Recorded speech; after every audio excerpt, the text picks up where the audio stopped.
स्वागत है दोस्तों आप सभी का डिजिटल मैथ्स क्रांति में।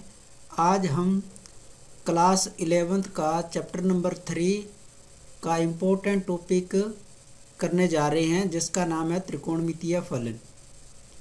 हाँ दोस्तों, बहुत ही इम्पोर्टेंट टॉपिक है ये। इस टॉपिक के अंदर हमने जो क्लास 10वीं में त्रिकोणमिति से संबंधित जो भी सर्वसमीकाएँ पढ़ी थी उसको हम यहाँ पे सत्यापित करेंगे और साथ में इसको हम गहराई से पढ़ेंगे कि किस प्रकार से सभी फलनों को एक दूसरे के रूप में कन्वर्ट किया जा सकता है। और साथ में ये एक त्रिकोणमितीय फलन है तो हम फलन के लिए प्रांत और परिसर भी ज्ञात करेंगे और उसके बाद हम फिर एक्सरसाइज 3.2 के क्वेश्चन करेंगे। क्वेश्चन करना दोस्तों कोई मुश्किल काम नहीं है। अगर मैं चाहूँ तो आपको 10 मिनट के अंदर क्वेश्चन करने की ट्रिक बता सकता हूँ। उससे आप एक्सरसाइज 3.2 के सारे क्वेश्चन बड़ी ही आसानी से कर सकते हो।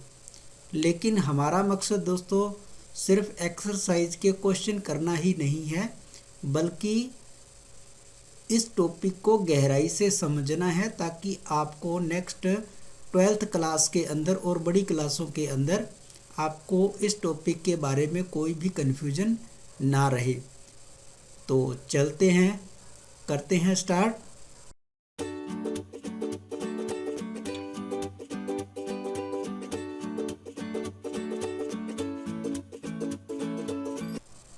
दोस्तों आपने क्लास 10th के अंदर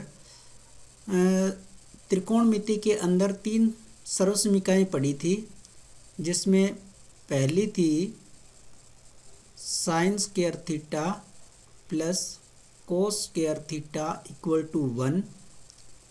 सेकंड थी 1 plus tan square theta equal to sec square theta.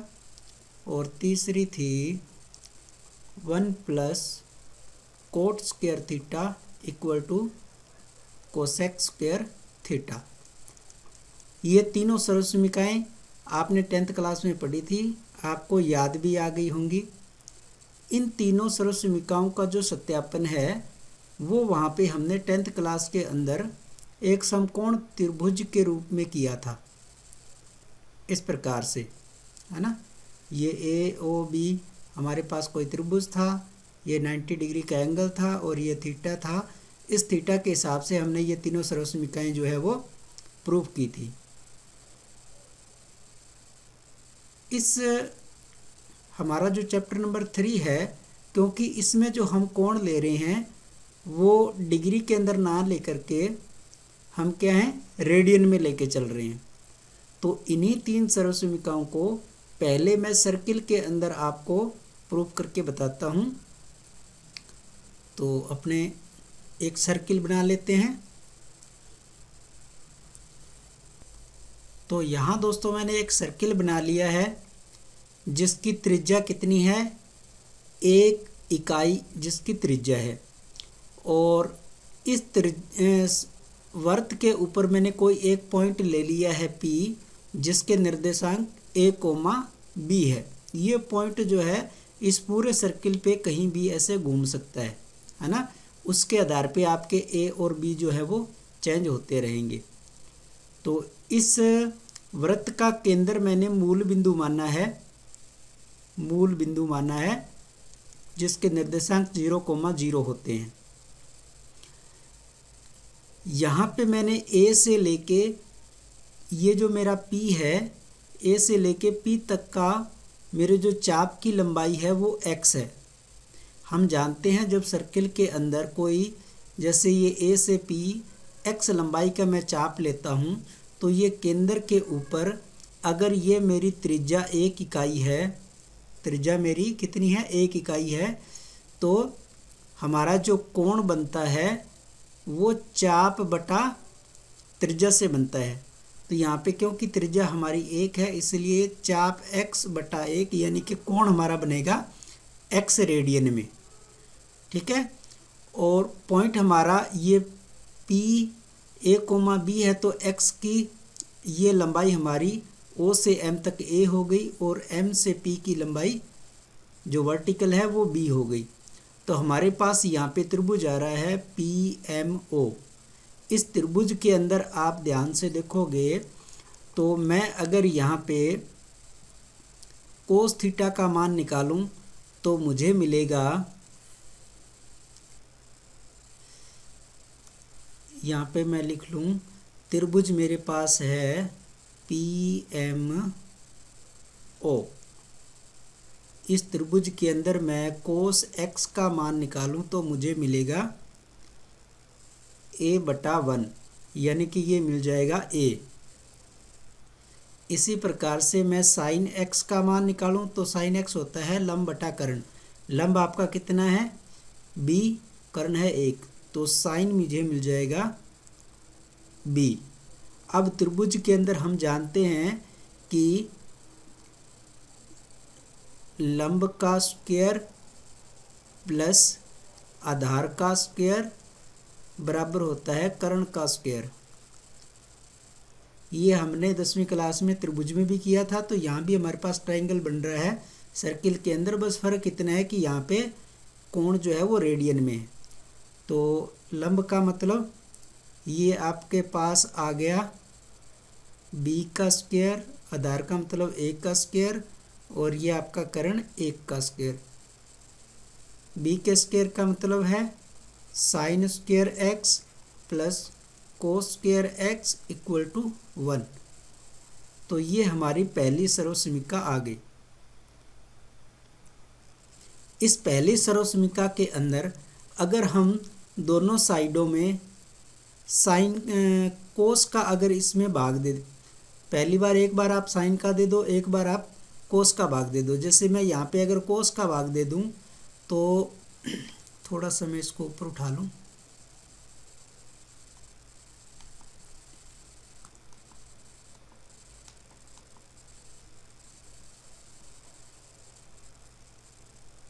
यहाँ कर लेता। अगर इस इक्वेशन के अंदर मैं कोस का भाग लगा दूं, समीकरण 1 में कोस स्क्वायर एक्स का भाग देने पर, तो ये हो जाएगा साइन स्क्वायर एक्स बटा कोस square x plus cos square x बटा कोस स्क्वायर एक्स और 1 कोस स्क्वायर एक्स। तो पहला ये मेरा हो गया tan स्क्वायर एक्स प्लस 1 और ये हो गया sec स्क्वायर एक्स। अब इसको मैं थोड़ा एडजस्ट करके लिखूँ, 1 को पहले लिख दूँ और tan square x equal to sec square x. ये हमारी दूसरी आइडेंटिटी या सर्वसमीका जो है वो बन गई। इसी प्रकार से अगर मैं समीकरण 1 में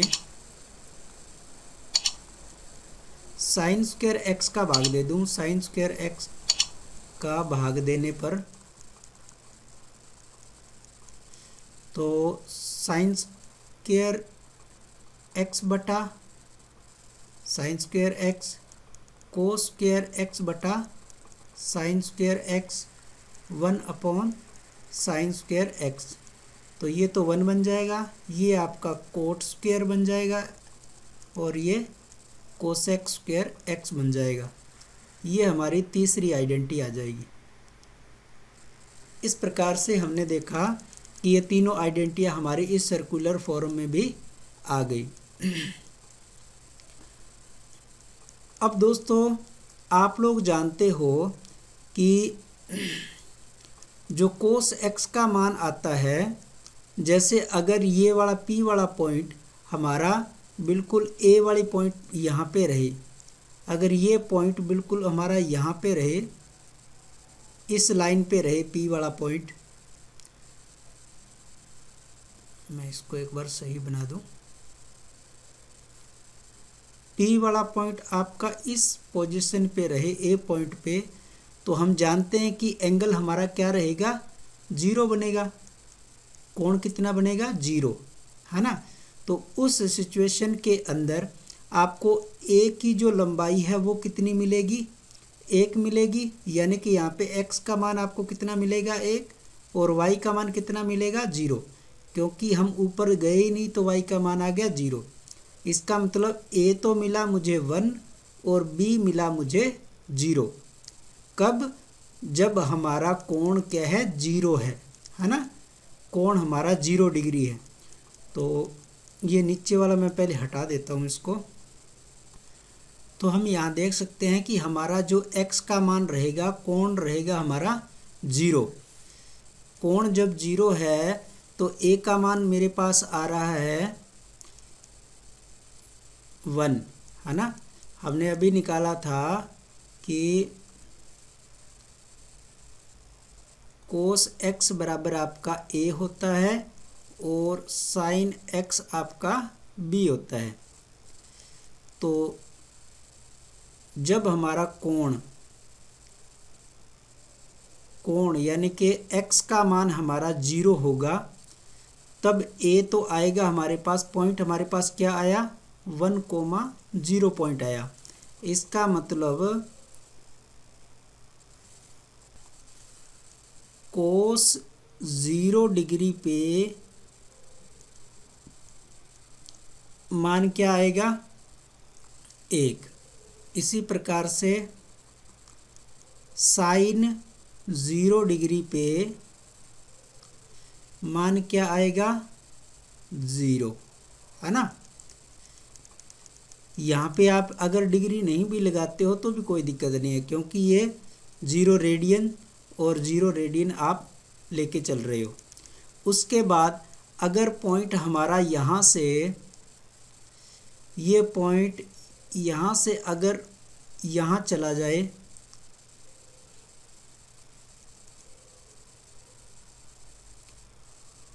बिल्कुल ऐसे ऊपर चला जाए यहाँ पे 90 डिग्री पे, इसको मैं थोड़ा सा सही करूँ,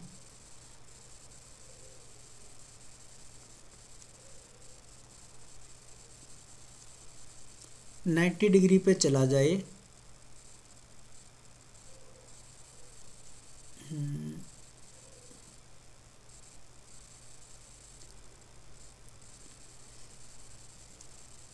तो इस कंडीशन में हमारा जो एंगल होगा, कोण तो आ जाएगा हमारा 90 डिग्री का, कोण बन जाएगा 90 डिग्री का। 90 डिग्री को हम रेडियन में क्या बोलते हैं, रेडियन में बोलते हैं π/2, है ना।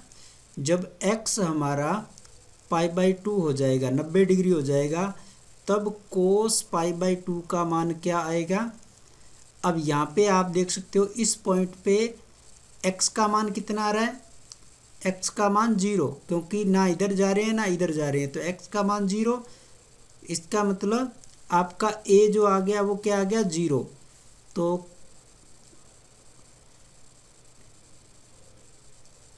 तो कोस π/2 का मान आपको मिलेगा 0। और जब साइन π/2 की बात करें, साइन π/2 क्या होता है, b का मान। b का मतलब ये लास्ट मान आपको क्या मिल रहा है, ऊंचाई, यानी कि इसकी हाइट कितनी है 1 है। तो π/2 एंगल जब होगा तब आपको साइन π/2 का मान मिलेगा 1। तो ये साइन π/2 का मान होता है 1। इसी प्रकार से जब ये पॉइंट यहाँ से अगर इस पॉइंट पे आ जाए, अगर ये यहाँ से हटके आपका यहाँ आ जाए, इस पॉइंट पे आ जाए, यानी कि एंगल आपका कितना हो जाए, पाई हो जाए। पाई का मतलब 180 डिग्री। तो यहाँ हम देख सकते हैं कि हमारा जो x का मान कितना है 1, यानी कि इसमें कोस पाई का मान आपको मिलेगा, ये सॉरी 1 नहीं है, ये -1 है। कितना है, -1। मैं इसको थोड़ा सा सही करके लिखूं,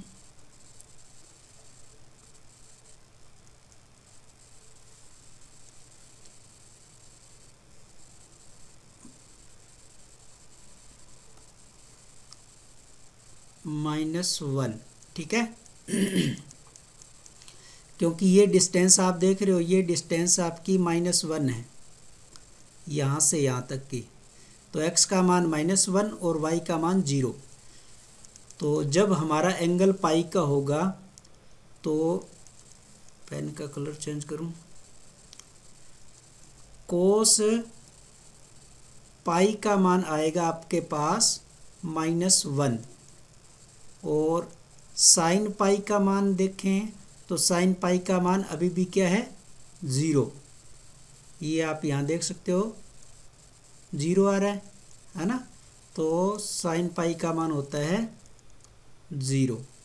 और फिर अगर ये हमारी लाइन जो है अगर यहाँ पे आ जाए, यहाँ कितना एंगल बनता है, यहाँ से लेके यहाँ तक का जो एंगल होता है 275 डिग्री या 3π/2 बोलते हैं इसको। क्या बोलते हैं, 3π/2। देखो ये पार्ट आपका π/2, ये π/2, 2π/2 और एक ये जुड़ गया तो 3π/2। यहाँ पे आएगा तो आपका x का मान 0 आ रहा है और y का मान -1 आ रहा है, यानी कि a का मान 0 और b का मान -1। तो इस हिसाब से हमारा जो cos 3π/2 है उसका मान आएगा 0 और sin 3π/2 है इसका मान आएगा -1। और फिर अगर ये वाला पॉइंट इन सारों से गुजर के वापस अपनी पोजीशन पे आ जाए, यानी कि इसी पोजीशन पे वापस आ जाए, यहाँ से होता हुआ घूम करके और पूरा वापस इसी पोजीशन पे वापस आ गए, तो हमारा पूरा एंगल हम जानते हैं कितने का बनता है, 2π रेडियन का बनता है।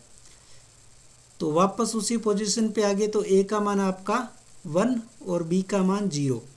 तो यहाँ से हम cos 2π का मान निकालें, cos 2π का मान वो मिल गया मुझे वापस 1 और sin 2π का मान फिर से हो गया 0।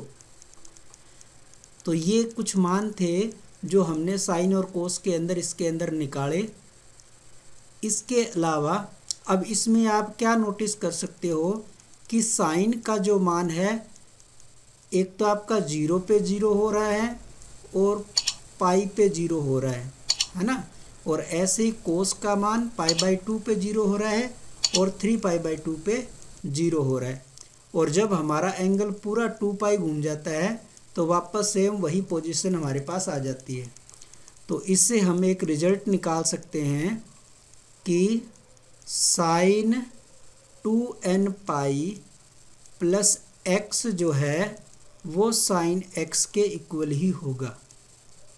ठीक है, जब हमारा पूरा राउंड घूम जाएगा और वापस यहीं आ जाएंगे तो वो सेम वही पोजीशन आ जाएगी साइन x की।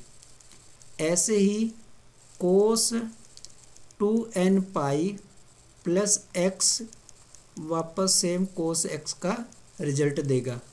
यहाँ पे जो n है वो कोई भी एक संख्या हो सकती है ना।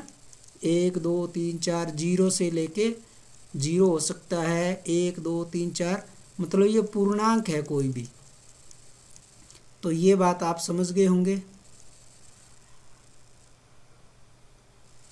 दूसरी इम्पोर्टेंट चीज़ इसमें देखें, ये इम्पोर्टेंट है, ये आपको याद रखना है।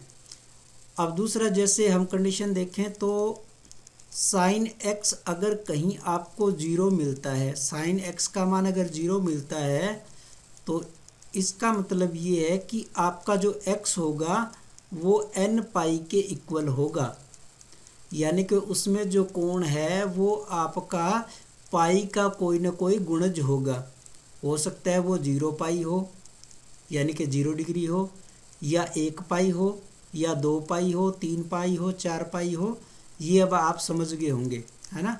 0 plus minus pi plus minus 2π, क्योंकि जब पाई आ जाएगा एक्स साइन के अंदर तो उसका मान 0 होगा। हम जानते हैं कि पाई 0 आया तो वो यहाँ रहा, तो b का मान आपका 0 है तो साइन 0। फिर अगर पाई आया तो यहाँ जाएगा, यहाँ भी 0। 2π आया तो घूम के वापस एंगल यहीं आ जाएगा, है ना। तो जब भी आपके पास साइन एक्स बराबर 0 आता है तो एक्स का मान कहाँ से लिया जाएगा, एन पाई से लिया जाएगा। समझ गए? एन पाई का मतलब आप प्लस माइनस एन पाई लिख सकते हो, कोई भी एंगल हो सकता है प्लस माइनस का।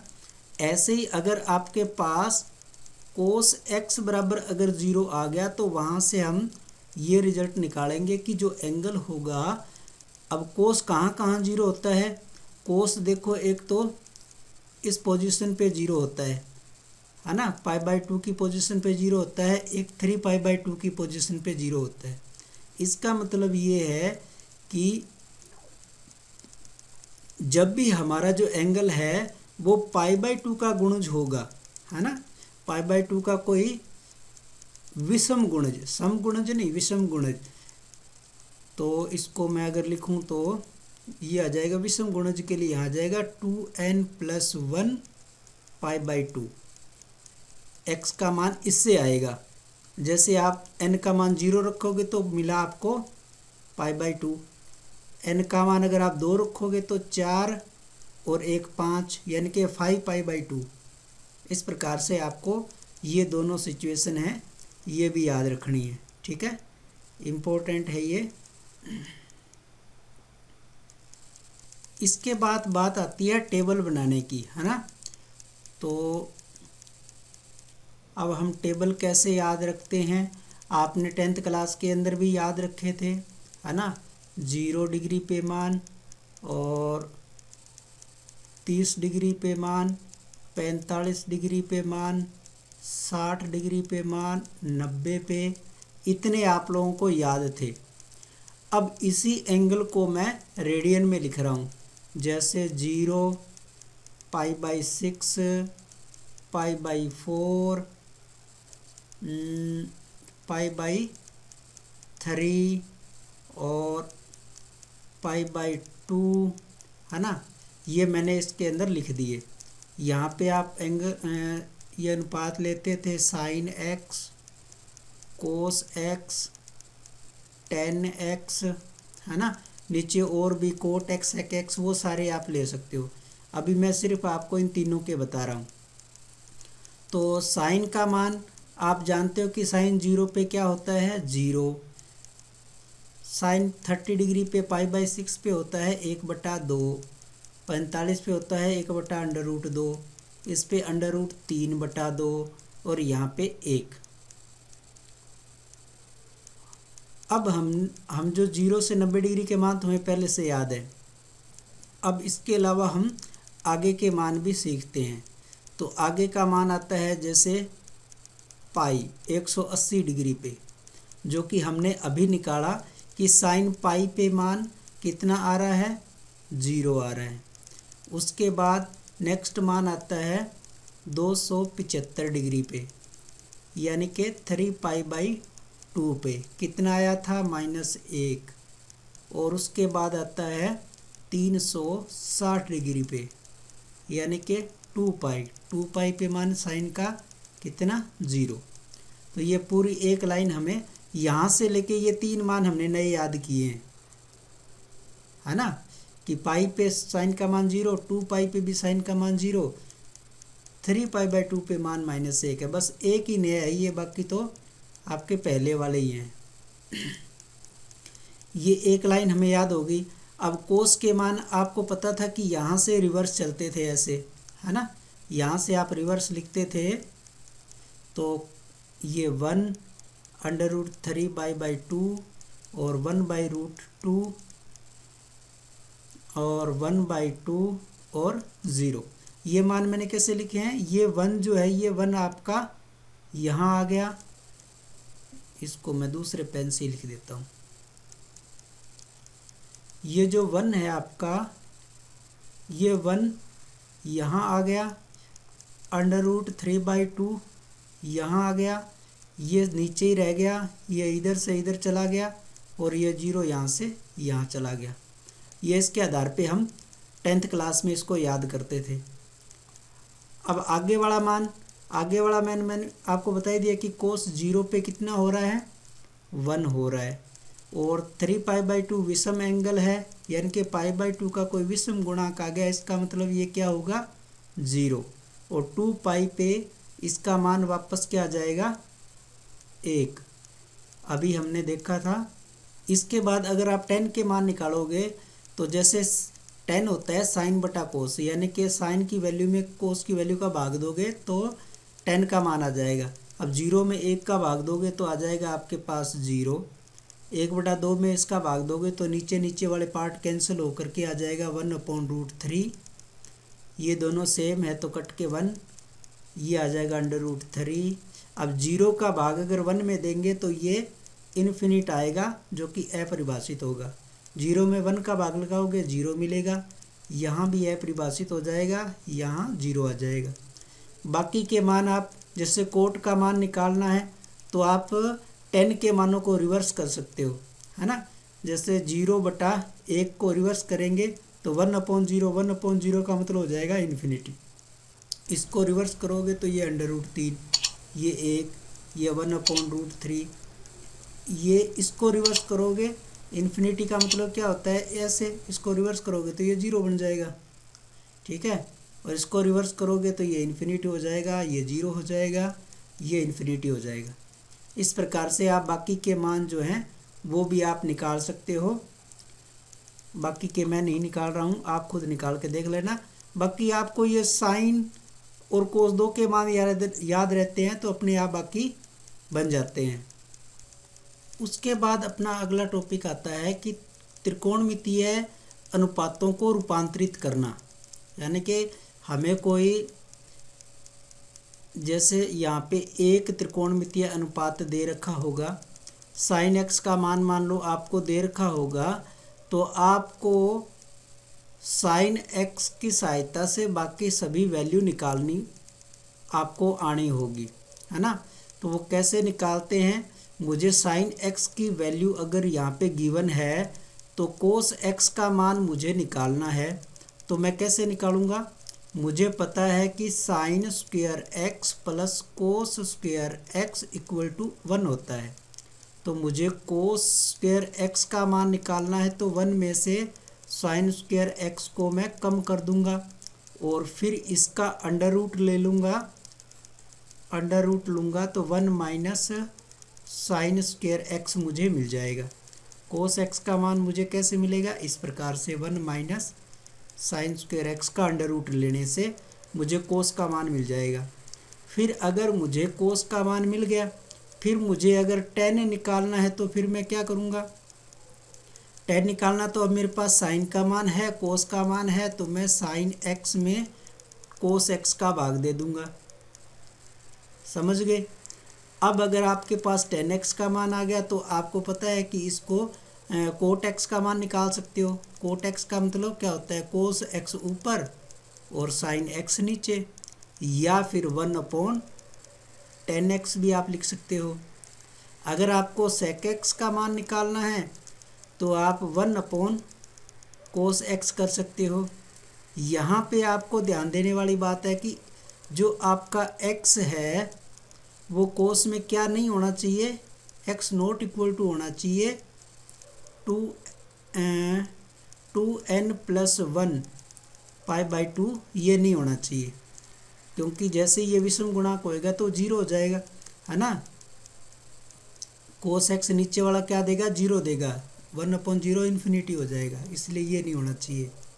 और कोसेक x का आपको मान निकालना है तो आप 1/sin x लिख दोगे, जहाँ पे x जो है क्या नहीं होना चाहिए, x not equal to n π होना चाहिए, ये नहीं होना चाहिए, ठीक है। तो इनकी सहायता से आप एक दूसरे के जो मान है वो इजीली निकाल पाओगे। अब इसके बाद एक और चीज़ यहाँ पे है कि जैसे हम पूरे 360 डिग्री के एंगल को 4 पार्ट में तोड़ देते हैं, है ना। फर्स्ट मतलब प्रथम चतुर्थांश, द्वितीय चतुर्थांश, तृतीय चतुर्थांश और चतुर्थ चतुर्थांश, कुल 4 क्वाड्रेंट में इसको हम तोड़ देते हैं। तो हमें प्रत्येक क्वाड्रेंट के अंदर जो ये 6 त्रिकोणमितीय अनुपात है उनके निशान हमें ध्यान रखने होंगे। तो फर्स्ट क्वाड्रेंट के अंदर तो ऑल पॉजिटिव आते हैं, ऑल पॉजिटिव, ठीक है। इसको आप इस प्रकार से याद रख सकते हो, ASTC, ऐसे याद रख सकते हो। ए का मतलब ऑल पॉजिटिव, एस का मतलब इसमें साइन एक्स जो होगा वो पॉजिटिव होगा। अब अगर साइन एक्स पॉजिटिव है, इसका मतलब इसका ओपोजिट, साइन का ओपोजिट क्या होता है? कोसेक। कोसेक भी क्या हो जाएगा? पॉजिटिव हो जाएगा। और इसमें आता है टी, टी का मतलब tan x पॉजिटिव है और tan x का ओपोजिट क्या होता है? कोट x, तो कोट x भी पॉजिटिव हो गया। और फोर्थ में आता है C, C for cos x, cos x का ओपोजिट सेक x, ये कोस x का ओपोजिट हो जाता है ये नीचे वाला सेक x। ये एक तरह से एक दूसरे के ओपोजिट हैं, ठीक है। तो इसकी सहायता से आप इसका अपने यूज कैसे लेंगे? यूज अपने इस प्रकार से लेंगे कि जैसे हमें पता है कि ये 90 डिग्री का एंगल है। अगर हमारा कोण 90 डिग्री से 0 और 90 डिग्री के बीच में है तब तो हमारे सारे मान क्या आएंगे? पॉजिटिव आएंगे। जैसे अगर मैं यहाँ ऐसे लिख दूँ कि साइन 45 डिग्री लिख दूँ, है ना, साइन 45 डिग्री लिख दूँ तो ये मान मुझे पॉजिटिव ही देगा। हम जानते हैं कि साइन 45 का मान 1/√2 होता है। बाकी सारे मान क्या मिलेंगे? मुझे पॉजिटिव ही मिलेंगे 0 से 90 डिग्री के बीच में, है ना। यहाँ 45 लिख तो अपने सकते हैं लेकिन मैक्सिमम यहाँ ऐसे लिखा मिलेगा आपको π/4, क्योंकि रेडियन में ज़्यादातर यूज करते हैं अपने इस कैलकुलस के अंदर।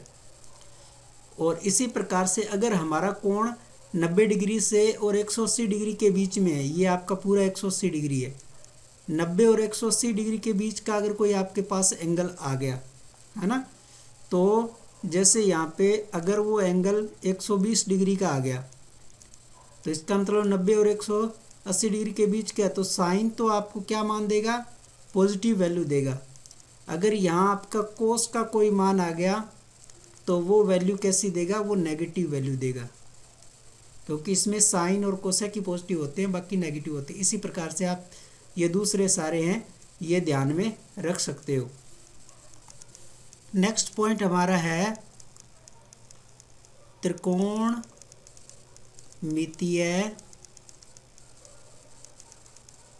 फलनों के प्रांत व परिसर, प्रांत व परिसर मोस्ट इम्पोर्टेंट लगा लेना दोस्तों इसको। हालांकि आपके इस साल के सिलेबस के लिए कोरोना काल की वजह से त्रिकोणमितीय फलनों के प्रांत परिसर हटा दिए हैं, लेकिन फिर भी मैं इसको पढ़ा रहा हूँ। इसका रीज़न है दोस्तों, 12th क्लास के अंदर त्रिकोणमितीय फलनों के प्रांत और परिसर के बिना आप लोग आगे बढ़ ही नहीं पाओगे, ठीक है। क्योंकि जैसा कि हमने इससे पहले वाले चैप्टर में भी पढ़ा कि किसी भी अपने जो फलन के लिए प्रांत का और परिसर का हमें नॉलेज होना ही चाहिए। बिना प्रांत और परिसर के हम फलन को डिसाइड नहीं कर सकते कि वो एक फलन है या नहीं है, है ना। तो त्रिकोणमितीय फलनों का प्रांत और परिसर तो हमें याद होना ही चाहिए। तो इसके लिए मैं क्या करता हूँ, हमारे जो 6 त्रिकोणमितीय फलन है, साइन एक्स, दूसरा cos x, tan x, cot x और कोसेक एक्स, सेक एक्स और कोसेक एक्स, है ना, कोसेक एक्स। कोसेक एक्स का एक नया नाम आ गया है दोस्तों, जो कि आपको कंप्यूटर के अंदर आप लिखोगे तो इसका नाम आपको कोसेक एक्स के नाम से नहीं मिलेगा, CSC के नाम से मिलेगा। कोसेक का शॉर्ट फॉर्म हो गया है CSC। ठीक है, अब हम इनके प्रांत और परिसर का जिक्र करते हैं कि किस प्रकार से होते हैं प्रांत और परिसर। तो सबसे पहले साइन x का प्रांत और परिसर जानने से पहले हमें इसके ग्राफ को भी जानना जरूरी है कि साइन x का जो ग्राफ है वो कैसा होता है। तो दोस्तों, अगर ग्राफ के अंदर हम साइन x का ग्राफ बनाएं तो हमें इस प्रकार का ग्राफ मिलेगा। इसमें आप देख पा रहे हो कि साइन x का जो ग्राफ है इस 1 से ऊपर नहीं जा रहा है और -1 से नीचे नहीं जा रहा है ना, इसके अंदर ही रहेगा ये। इसको आप चाहे जितना मर्जी छोटा करके देख सकते हो। इसको अगर अपने छोटा करेंगे इस प्रकार से, आप छोटा करके देखोगे या बड़ा करके देखोगे तो ये ग्राफ जो है एक तो कहीं टूटेगा नहीं। ठीक है, ऐसे ही ऊपर नीचे होता रहेगा और आपका -1 और 1 के बीच में ही रहेगा।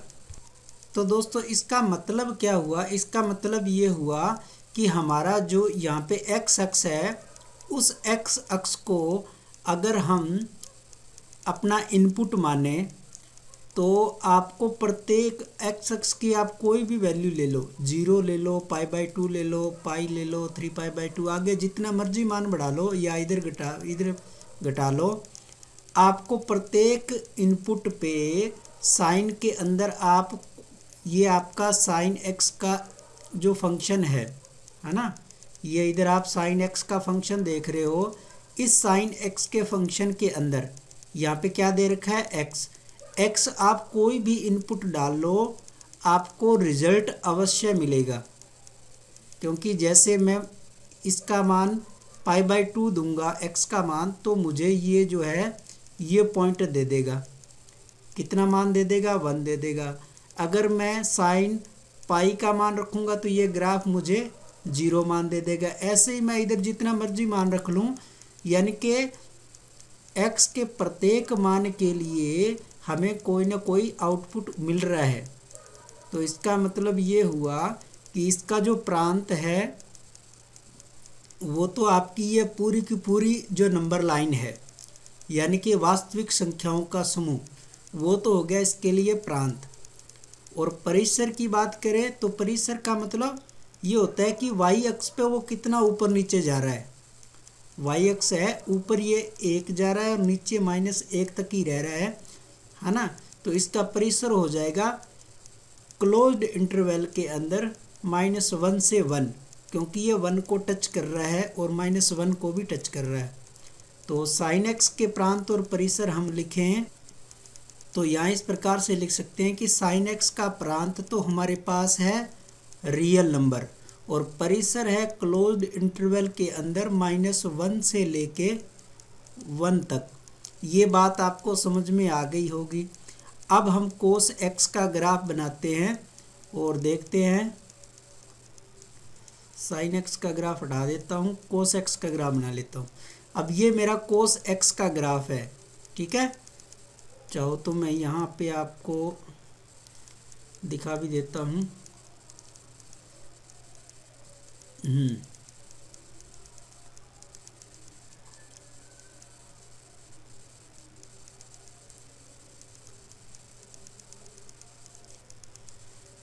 ये मेरा gx कोई फंक्शन है कोस x का। ठीक है, ये इस प्रकार से कोस x का ग्राफ बन रहा है।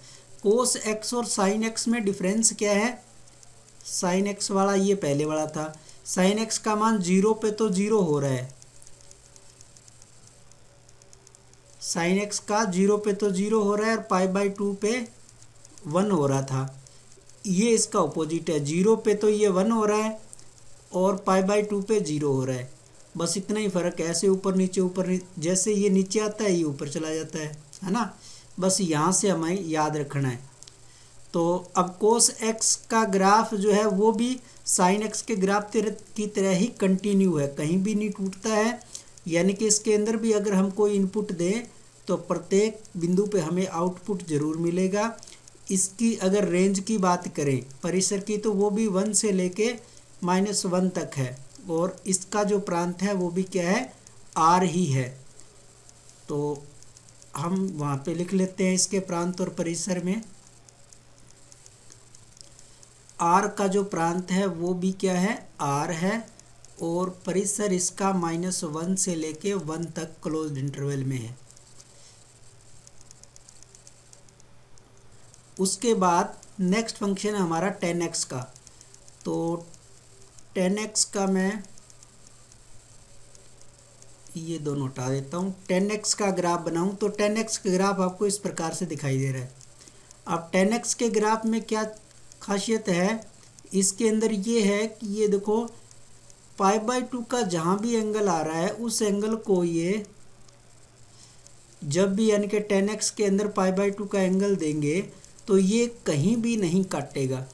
इसको आप चाहो जितना मर्जी छोटा बड़ा करके देख सकते हो, है ना। इसको हम नज़दीक लेते जाएंगे, लेकिन फिर भी ये हमारा इस लाइन को टच नहीं करेगा। हमें ऐसा महसूस होगा कि ये टच कर जाएगा, लेकिन टच नहीं करेगा।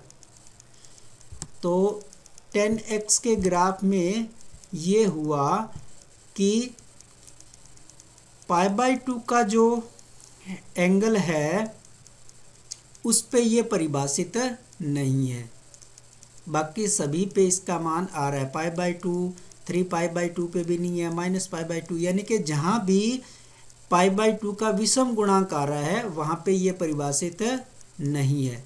और इसका प्रांत के अंदर यही है कि π/2 का इनपुट हम नहीं दे सकते। और परिसर की बात करें तो परिसर में तो ये पूरे y ऊपर की तरफ जा रहा है, नीचे भी जा रहा है, यानी कि पूरा रियल नंबर ही इसका परिसर है।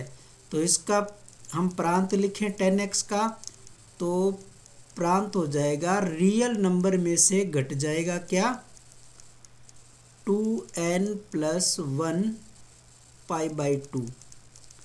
यहाँ से आप इसको ऐसे भी ध्यान में रख सकते हो कि tan x क्या होता है, sin x बटा cos x, जहाँ cos x के लिए हमने पहले ही बताया था कि x जो है वो नॉट इक्वल टू होना चाहिए 2n + 1 π/2 के।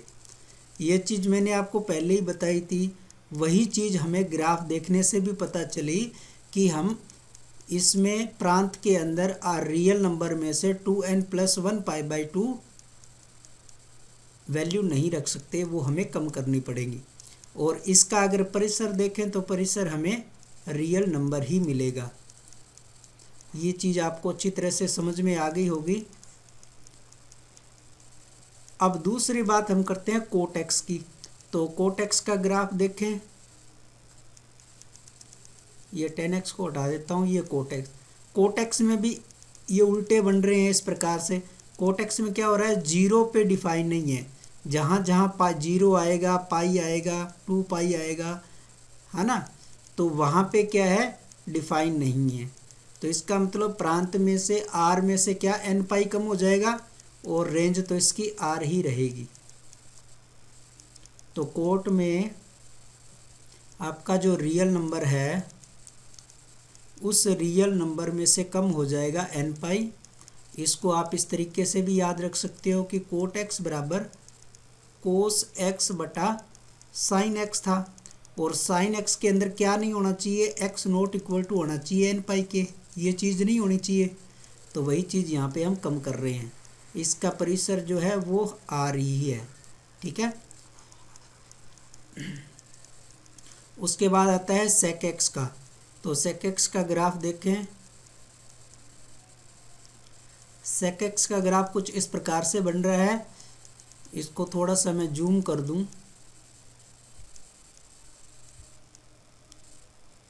यहाँ आप देख सकते हो कि ये क्या कर रहा है, 1, ये जो 1 है इस 1 से नीचे नहीं आ रहा है, 1 से ऊपर चला जा रहा है। और यहाँ भी -1 से नीचे चला जा रहा है। ये आपका -π/2 पे नहीं बढ़ रहा है ऊपर, और इधर भी π/2 पे नहीं बढ़ रहा है ना। या इसको और अपने जूम करके देखना चाहें,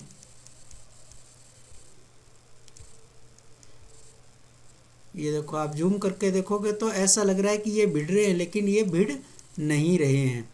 इसको आप ऐसे नीचे सरका के देख सकते हो, ये इसमें कुछ न कुछ फासला जरूर होगा। दिखाई दे रहा है, जैसे जैसे जूम कर रहे हैं तो लाइन जो है वो दूर हो रही है।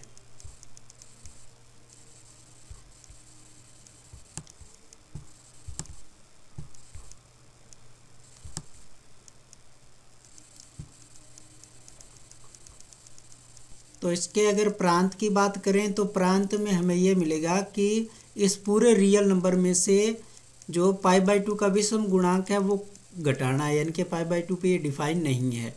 और परिसर की बात करें तो 1 से लेके -1, यहाँ पे 1 इंक्लूड है, इसका मतलब ओपन ब्रैकेट के अंदर -1 से 1 की ये जो डिस्टेंस है, यहाँ से लेके ये डिस्टेंस जो है, ये डिस्टेंस हमें पूरे रियल नंबर y के पूरे मान में से ये चीज़ हमें कम करनी पड़ेगी, क्योंकि ग्राफ जो है वो इस लाइन के नीचे कभी नहीं आएगा और ना इस लाइन के ऊपर जाएगा, है ना। तो इतना गैप इसमें रहेगा।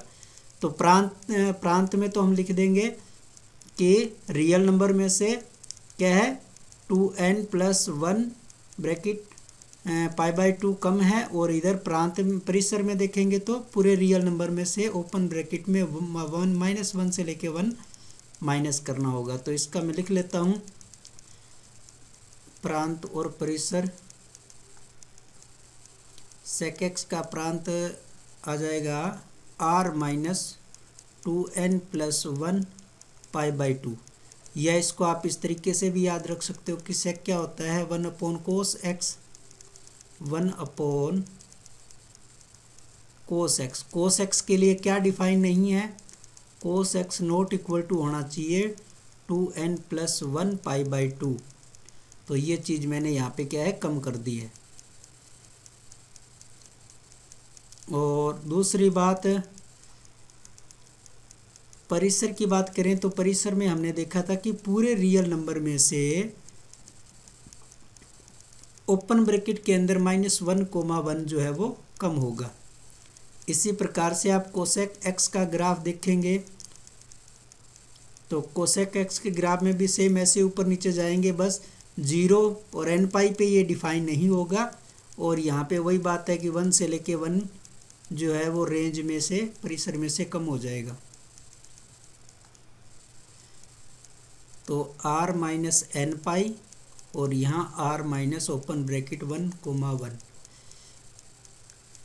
ये जो टेबल मैंने दोस्तों आप लोगों को बताई है, इस टेबल को आप अच्छी तरह से गोट करके पी जाना। पहली बात तो आपको समझ में आ गई होगी, रटने की ज़रूरत नहीं पड़ेगी। इसका यूज आपको भले ही इस एक्सरसाइज में ना पड़े, लेकिन इतना इसका यूज आगे आने वाला है, इसके बेसिक कंसेप्ट पे ही आगे वाली आपकी सारा जो कैलकुलस है वो चलने वाला है।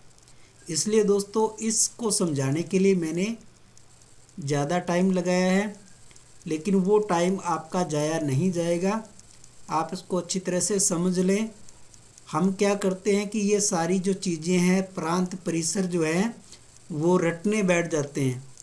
रटा हुआ जो मैटर है वो कुछ समय के लिए हमें याद रह सकता है, लेकिन लंबे समय तक हम उसको याद नहीं रख सकते। अब हम अपनी एक्सरसाइज के सवाल शुरू करते हैं। निम्नलिखित प्रश्नों में 5 अन्य त्रिकोणमितीय फलन हमें ज्ञात करने हैं। तो क्वेश्चन नंबर फर्स्ट में हमें cos x दे रखा है -1/2, ठीक है। तो मुझे बाकी सारों के मान निकालने हैं। तो cos की सहायता से सबसे पहले मैं sin x का मान निकाल सकता हूँ। क्या होता है, √1 - cos² x। तो ये आ जाएगा 1 - cos² का मतलब -1/2 का होल स्क्वायर। तो ये आ जाएगा 1 - 1/4। और इसका आप एलसीएम लोगे तो ये आ जाएगा अंडर रूट के अंदर 4 - 1/4 अंडर रूट 3/4 और फिर इसको सॉल्व करेंगे तो ये आ जाएगा अंडर रूट 3/2। साइन एक्स का मान मिल गया मुझे अंडर रूट 3/2, एक मान मिल गया। अब फिर मुझे निकालना है 10x का, है ना। तो 10x का मान मुझे पता है कि साइन एक्स के मान में कोस एक्स के मान का भाग देना है। साइन एक्स का मान अंडर रूट 3/2 और कोस एक्स का मान -1/2। ठीक है। यहाँ पे हमें एक चीज़ और गौर करनी होगी, इसको मैं हटाता हूँ एक बार। यहाँ पे एक चीज़, यहाँ पे ये हमें नोटिस करना है कि जैसे हम इसका स्क्वायर रूट लेते हैं तो मैंने आपको पहले वाली वीडियो में बताया था कि यहाँ दो साइन आते हैं प्लस माइनस के, है ना। प्लस माइनस के दो साइन आते हैं और वो प्लस माइनस के दो साइन यहाँ डिसाइड करेंगे कि हमारा जो x है वो कौन से चतुर्थांश में है। x हमारा कौन से चतुर्थांश में है। इसने दिया है कि x जो हमारा थर्ड क्वाड्रेंट में है, इसमें ये फर्स्ट, ये सेकंड और ये थर्ड और ये फोर्थ, इस थर्ड क्वाड्रेंट में है। तो थर्ड क्वाड्रेंट में साइन का मान कैसा आएगा, नेगेटिव आएगा। तो ये मान मुझे मिलेगा माइनस का अंडर रूट 3/2। समझ गए। उसके बाद अगर मैं 10x का मान निकालूं तो 10x का मान होगा साइन x बटा कोस एक्स। साइन एक्स का मान minus under root 3/2, cos x का मान 1/2। माइनस है तो माइनस आपका कैंसिल हुआ और ये 1 भी ऊपर नीचे आके कैंसिल हो जाएंगे ऐसे, तो मिला अंडर रूट 3। अब देखो x जो है थर्ड क्वाड्रेंट में है तो थर्ड क्वाड्रेंट के अंदर 10 पॉजिटिव आता है, तो 10 आपका ऑटोमेटिक पॉजिटिव आ रहा है। 10x का मान आपका मिल गया अंडर रूट 3, ये साइन x का मिल गया था। अब उसके बाद आपको कोट x का निकालना है। कोट x जो होता है 1/10x होता है, 10 का उल्टा, तो 1/√3। ये भी आपका पॉजिटिव ही होगा क्योंकि थर्ड क्वाड्रेंट में 10 और कोट जो है वो पॉजिटिव होते हैं। उसके बाद सेक का हम मान निकालें तो सेक हम जानते हैं कि सेक एक्स जो होता है वो 1/cos x ही होता है। तो यहाँ पे 1/cos का मान दे रखा है 1/2, तो हो जाएगा -2। ये आपका आंसर। और कोसेक एक्स का मान के लिए हम जानते हैं कि 1/sin x होता है। तो sin x का मान अपने पास आया था अंडर रूट 3/2, तो ये 2 ऊपर जाएगा तो -2/√3। तो इस प्रकार से हमने बाकी सारों के मान जो है निकाल लिए। तो बहुत ही सिंपल क्वेश्चन है ये आपके, यहाँ पे मैंने ये पहला कर दिया है।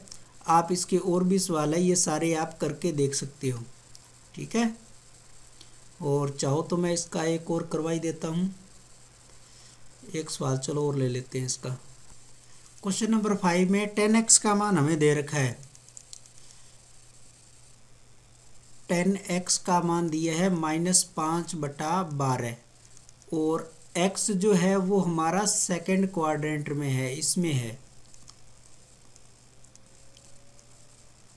सेकंड क्वाड्रेंट में हम जानते हैं कि AS यहाँ पे साइन पॉजिटिव होता है और कोसेक पॉजिटिव होता है, बाकी सारे नेगेटिव होंगे। ठीक है। तो 10x की सहायता से सबसे पहले तो मैं क्या करूं, मेरे पास एक आइडेंटिटी है कि 1 + 10² x = sec² x। ये जानते हो आप अच्छी तरह से, है ना। दूसरी सर्वसमीकरण है जो हमने इस वीडियो के शुरू के अंदर ही सीखी थी। अब यहाँ 10x का मान आप यहाँ रख दो, तो 1 + 10 का मान आप यहाँ रखोगे तो 5/12 का स्क्वायर और ये मिलेगा sec² x। तो 1 + 25/12 का स्क्वायर 144। इसका लघुत्तम लोगे तो 144 + 25/144 और इधर आपका sec² x चल रहा है। किसी भी प्रकार से मुझे साइन कोस एक का मान मिल जाए, बाकी के मैं फटाफट निकाल लूँगा, उसके लिए ये कर रहा हूँ। तो ये हो गया 169/144, इधर आपका सेक स्क्वायर एक्स है। अब मैं इसको थोड़ा इधर लिख लेता हूँ कि सेक स्क्वायर एक्स मेरा 169 क्या है 144। अगर मैं इसका स्क्वायर रूट हटाऊँगा, दोनों तरफ अंडर रूट लूँगा, तो इस स्क्वायर की वजह से यहाँ पे 2 आएंगे आंसर प्लस माइनस में। तो 169 का तो हो जाएगा 13 और इसका हो जाएगा 144 का 12, प्लस माइनस 2 निशान आएंगे। अब मुझे लेना कौन सा है, तो उसके लिए मुझे देखना है कि इस सेकंड क्वाड्रेंट के अंदर, ये जो आपका सेकंड क्वाड्रेंट है, इस सेकंड क्वाड्रेंट में सेक जो है मेरा पॉजिटिव है या नेगेटिव है। तो सेकंड क्वाड्रेंट में तो सिर्फ साइन और कोसेक ही पॉजिटिव होते हैं। इसका मतलब यहाँ पे मुझे सेक का जो मान मिलेगा वो मुझे नेगेटिव मिलेगा। सेक एक्स का मान माइनस का 13/12 मुझे मिलेगा। एक वैल्यू हमारी ये हो गई। अब सेक एक्स का मान मेरे पास है, तो इसका मतलब मैं कोस एक्स का निकाल सकता हूँ। कोस एक्स इसका अपोजिट ही होता है ना। तो ये हो जाएगा माइनस का 12/13। और कोस एक्स का मान मुझे पता चल गया। इसका मतलब अब मैं साइन एक्स का मान निकाल सकता हूँ। साइन एक्स का मान क्या होता है, साइन एक्स का मान चलो इधर निकाल लेता हूँ। हम जानते हैं कि साइन एक्स का जो मान होता है वो आता है √1 माइनस कोस स्क्वायर एक्स, है ना। ये आपका यहाँ प्लस माइनस होता है। कोस स्क्वायर एक्स का मान आ जाएगा माइनस का 12/13 का स्क्वायर। तो ये आ जाएगा आपका 144/169। फिर इसका लघुत्तम लोगे तो आपको 169 माइनस 144, ये आपको 25/169 मिलेगा। और फिर मिलेगा 5/13 प्लस माइनस के अंदर। अब हमारा जो x है वो यानी कि दूसरे क्वाड्रेंट में है। तो दूसरे क्वाड्रेंट में यहाँ आप चाहो तो लिख सकते हो कि x द्वितीय चतुर्थांश में है, इसलिए साइन x का जो मान होगा 5/13 जो है पॉजिटिव आएगा। तो ये हमारे साइन x का मान आ गया। साइन x का आ गया तो फिर हम क्या कर सकते हैं, 10 का हमें दे ही रखा था, तो कोट का तो मैं डायरेक्ट ही निकाल सकता हूँ। 10 का -5/12 दे रखा था, तो कोट इसका अपोजिट हो जाता है, माइनस का 12/5।